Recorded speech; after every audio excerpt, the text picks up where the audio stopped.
Hello everyone, I am David Deden, Creative Director at Asobo Studio, and I'm super proud and happy to talk about weather today for the new flight simulator. There is 5 important things we want to cover today about this new atmospheric engine in order to unify the rendering of the sky in the simulation. Everything related to the weather special effect, also the new day and night cycle, the volumetric clouds, and the live real-world weather implemented natively in the game.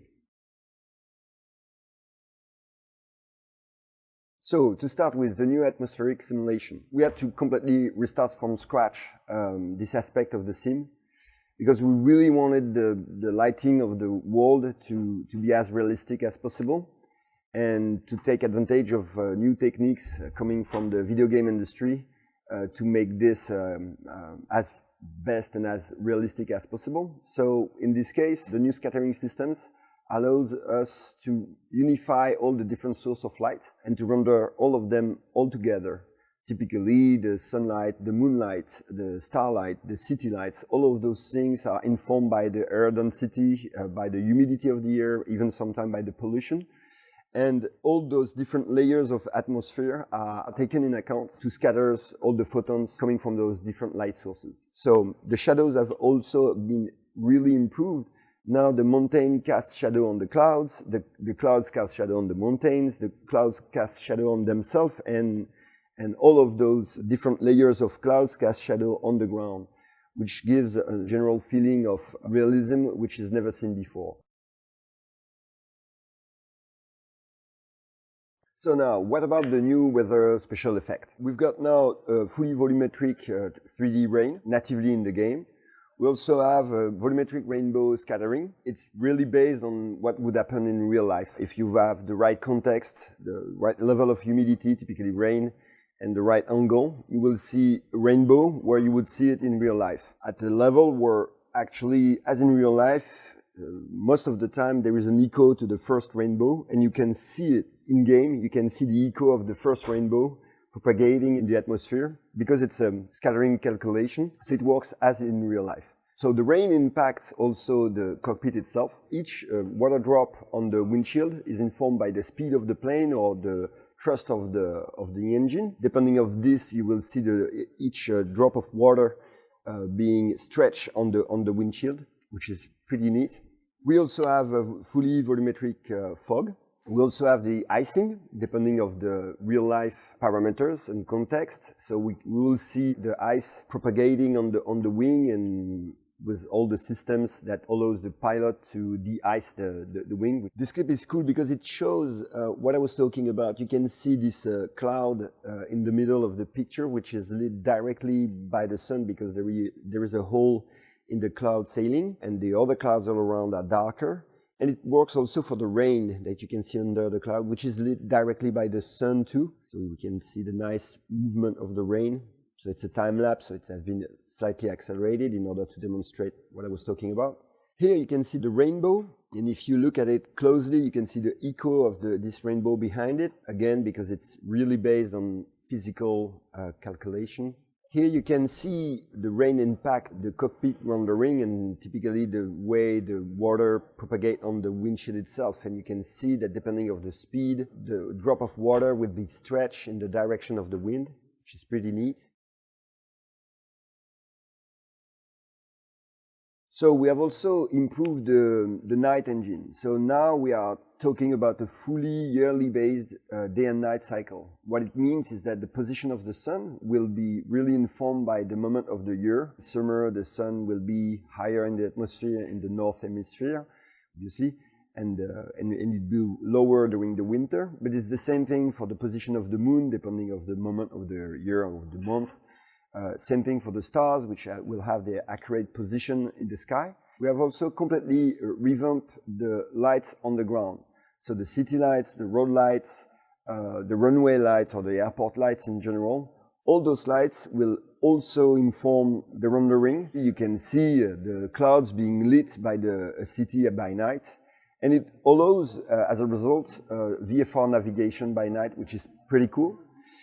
All the reflection also are taken in account. So you will see all those lights reflect on the water, for example. which is also rendered as any layer of the atmosphere. It sounds weird, but it's actually the case. So you can see on those videos that during a dark day, the water will be super dark and the reflection of the buildings are really dark.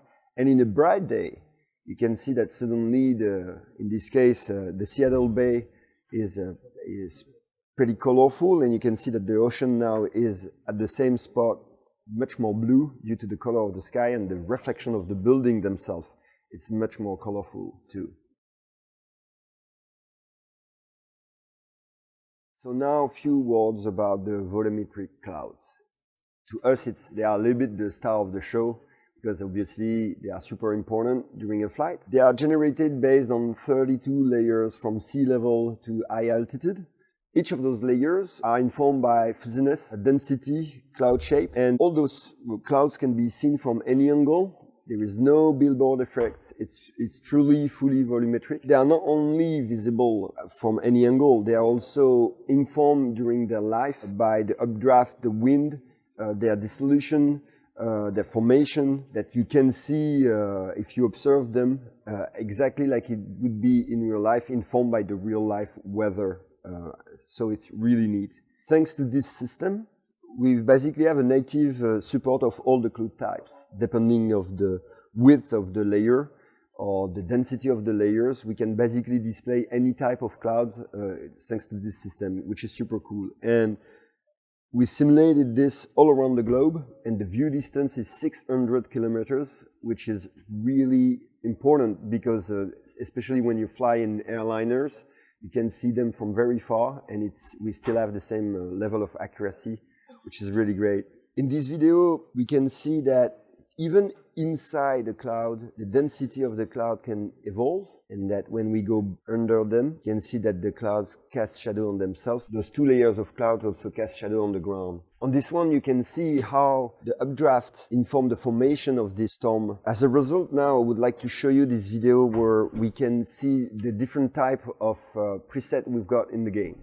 You can change them on the fly, from clear sky to broken sky to stormy weather to rain, etc.